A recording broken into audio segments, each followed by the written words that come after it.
प्रिय दर्शकों, आप सभी का स्वागत है हमारे इस YouTube चैनल पर। आप सभी दर्शकों को साल 2021 की बहुत बहुत शुभकामनाएं। नव वर्ष आप सभी का मंगलमय हो। आपके जीवन के अंदर तरक्की आपको मिले, सभी खुशियां आपको मिले, जीवन में खुशहाली हो, ऐसी मैं ईश्वर से कामना करता हूं। दर्शकों, नव वर्ष की शुभ बेला पर मैं आप लोगों के सामने आज इस वीडियो के अंदर एक ऐसी चीज लेकर आया हूं जो निस्संदेह आपको ना तो पहले कभी मिली होगी और ना ही आप किसी और चैनल पर इस तरह की जानकारी देखेंगे। दर्शकों, आज इस वीडियो के अंदर मैं आप लोगों के सामने ग्रहों की वो स्थिति लेकर आ रहा हूं जो बड़ी ही रोचक भी है और जिसकी जानकारी वास्तव में हमें अचंभित भी करती है। दर्शकों, मैं बात कर रहा हूं ईस्वी सन की। आप लोगों ने कभी सोचा है कि आज जो हम 2021 का साल नव वर्ष मना रहे हैं, जब ये ईस्वी सन आरंभ हुआ था, यानी कि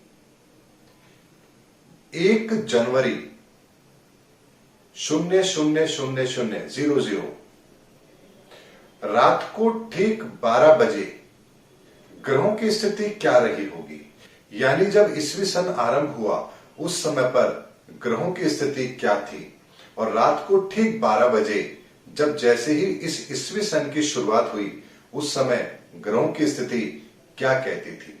दर्शकों, ये जो स्क्रीन पर आप कुंडली देख रहे हैं, ये रात्रि के 12 बजे यानी कि 1 जनवरी 0000 रात को ठीक 12:01 यानी कि जब इस ईस्वी सन की शुरुआत हो रही है, ये उस समय की ग्रहों की स्थिति है। और आप देखिए दर्शकों, इसके अंदर तुला लग्न की एक कुंडली बन रही है। लग्न में ही यदि आप ध्यान से देखेंगे तो 5.44 यानी कि 5.44 लग्नश इस कुंडली का बन रहा है और तुला लग्न की एक कुंडली बनती है। सेकंड हाउस के अंदर मंगल खुद स्वराशि के होकर के बैठे हुए हैं। 21.21 डिग्री के मंगल यहां पर स्वराशि के सेकंड हाउस में है। शुक्र धनु राशि के अंदर तीसरे भाव के अंदर है और 2.42 उनका अंश है, यानी कि 2.42 डिग्री के शुक्र धनु राशि के तीसरे भाव में विराजमान है। चौथे भाव के अंदर 3 ग्रहों की युति बनती है। वहां पर सूर्य भी है, बुध भी है और यहां पर राहु भी है। दर्शकों, उससे पहले मैं आपको एक चीज और बताता हूं कि यहां पर बुध अस्त अवस्था में है, 3.21 डिग्री के हैं। सूर्य भी यहां पर 12.13 डिग्री के हैं, यानी कि 12.13 डिग्री के यहां पर सूर्य हैं और सूर्य के कारण से यहां पर बुध भी अस्त हो गए हैं। राहु भी यहां पर बैठे हुए हैं और 21.53 डिग्री के यहां पर राहु चौथे भाव में बैठे हैं और ये युति मकर राशि के अंदर बन रही है। चंद्रमा की यदि हम बात करें तो मीन राशि का चंद्रमा है और 9.11 डिग्री का चंद्रमा है। दर्शकों, ये ग्रहों की स्थिति बहुत से जो ज्योतिष के बारे में जानकारी रखते हैं उनके लिए भी और रिसर्च के लिए भी ये डाटा बहुत काम आएगा, क्योंकि एग्जैक्टली कितने डिग्री के कहां पर कौन से ग्रह थे, ये जानकारी यदि हमें मिले तो हम बहुत सारी चीजों का पूर्व अनुमान लगा सकते हैं। इसके बारे में हम डिटेल में आगे भी बात करेंगे। आगे बढ़ते हैं दर्शकों।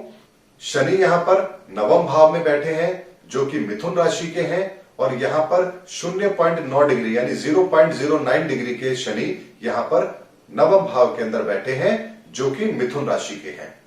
केतु यहां पर कर्क राशि के अंदर है, 21.53 डिग्री के हैं जो कि दशम भाव में बैठे हुए हैं।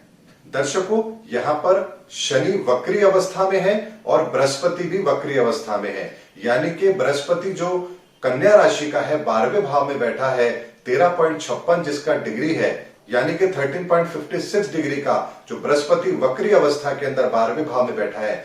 ये ग्रहों की स्थिति थी जब ईस्वी सन की शुरुआत हुई, यानी कि ये वो समय जब उस ईस्वी सन का आरंभ हुआ जिसे हम फॉलो कर रहे हैं और आज 2020 साल गुजरने के बाद हम नए साल में प्रवेश कर रहे हैं। और इन 2020 सालों के अंदर दुनिया ने बहुत बड़े बड़े परिवर्तन देखे हैं, लेकिन चूंकि ये समय जब शुरू हुआ है तब तुला लग्न की कुंडली बन रही है और इसके स्वामी होते हैं शुक्रदेव, जो कि तीसरे भाव में बैठे हैं, तो निश्चित तौर पर यह कहा जा सकता है कि ये जब समय की शुरुआत हुई है, ये भौतिकवादी समय की शुरुआत है। यानी कि शुक्र हमेशा से भोग विलासिता, भौतिक वस्तुओं के तरक्की के लिए जाना जाता है, और जिसके तीसरे भाव में होने का मतलब ये है कि इस समय की जो शुरुआत हो रही है, ये पूरी तरह से भौतिकवादिता को प्रभावी तौर पर आगे लेकर जाएगी, और व्यक्ति सिर्फ और सिर्फ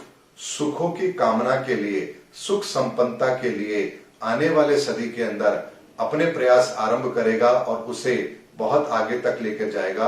ये कुंडली इस बात का स्पष्ट संकेत दे रही है, क्योंकि लग्न के स्वामी जब तीसरे भाव में चले जाते हैं तो वो पराक्रम में वृद्धि करते हैं, और शुक्र सुख सुविधाओं का कारक है, और तीसरे भाव का मतलब होता है हमारी वर्किंग एफिशिएंसी। ऐसे में ये समय जो नए युग की शुरुआत हुई थी, यानी ईस्वी सन की जो शुरुआत हुई थी, ये निश्चित तौर पर एक भौतिकवादी युग होना चाहिए था, और जो कि हम देख भी रहे हैं। यानी कि इन 2020 सालों में हमने मानवता को नहीं, लेकिन मानव के प्रयोग में आने वाले साधनों के विकास के लिए निश्चित तौर पर काम किया है। तभी इन 2020 सालों के अंदर हम आधुनिक विज्ञान के उस दौर में आ गए हैं जहां पर हम अंतरिक्ष में भी अपनी यात्राएं आरंभ कर चुके हैं। दर्शकों, एक बहुत ही रोचक जानकारी मेरे पास थी, इसीलिए मुझे लगा कि मुझे आप लोगों को ये शेयर जरूर करनी चाहिए। नववर्ष की शुभ बेला पर इससे बड़ा उपहार मेरी तरफ से आप लोगों के लिए कोई नहीं हो सकता है। इसीलिए मैं बहुत मेहनत लगी है इस चीज को निकालने के अंदर, और ये मैं वीडियो के माध्यम से आप सब लोगों के सामने लेकर आया हूं कि वो दिन, जिस दिन इस ईस्वी सन की शुरुआत हुई, उस दिन ब्रह्मांड में ग्रहों की स्थिति क्या थी और वो हमें क्या संकेत दे रही थी।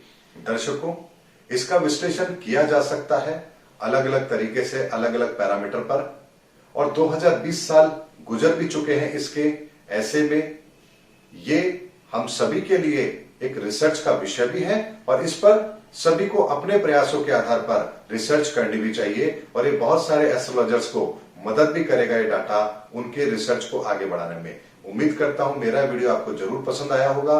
अगले वीडियो के अंदर आपसे फिर किसी रोचक जानकारी को लेकर के मैं आपके सामने आऊंगा। तब तक हमारे चैनल पर बने रहिए।